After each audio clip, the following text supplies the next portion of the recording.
I grew up in California, in San Diego, more like rural San Diego. I was a kid who would wake up at 6 a.m. on Saturday mornings and like watch Elsa Clinch style files. And I met somebody once who told me they worked in the industry, and I was like, what are you talking about? What industry? And once I realized I could go work in fashion, then I like left San Diego like the next month and moved to LA. I would say that my line is uniquely coming from a West Coast perspective. My style is more relaxed. There's an ease in the clothes that's very easy to wear every single day. And that's kind of the goal, is wardrobing that's real.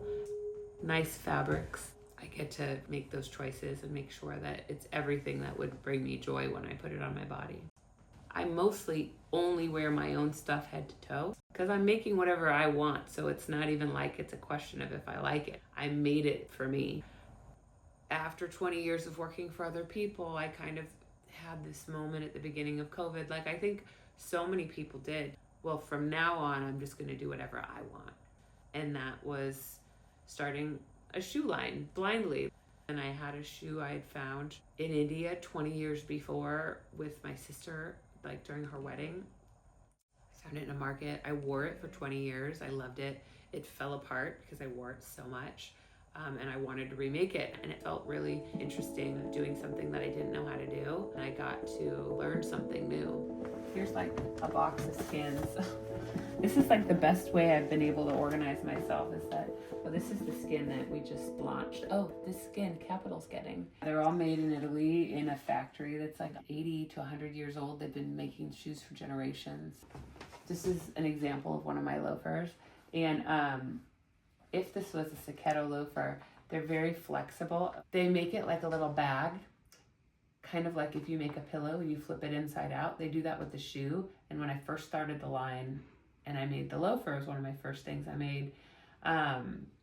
It was like, do you want it this way? And this is the way everybody does it. It's called lasted construction, or do you want Saketo construction? And when you put your foot in both, you like can't unsee the better one. You're just like, well, I want that one, because they feel so much better. They're so comfortable because of that construction.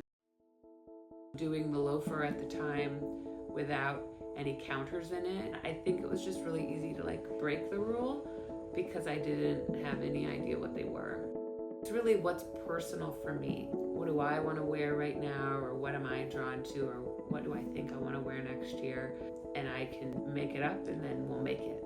I don't have to change who I am. It's just my normal life is what kind of gives me the requirements of what I need to make, you know?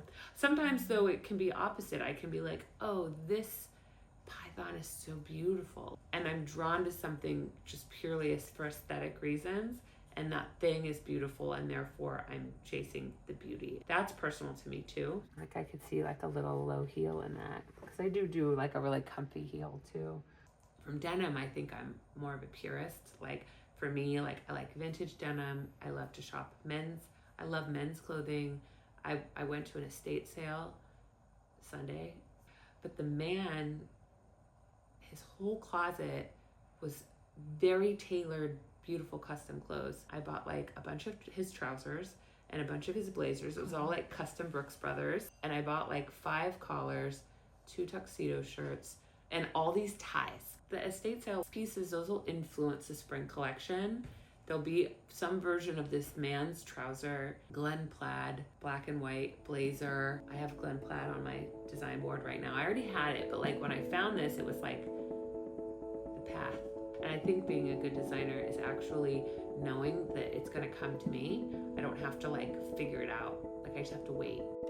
I want to do these big chunky like fisherman style sweaters. There's yarn books, and I'll go in and pick out the colors that I want to sample the collection in. If there's something I really get stuck on, then I'll use that as something I build around. Like that's the gravity. Like maybe this might be the gravity color. And then I build everything else kind of to support that one thing.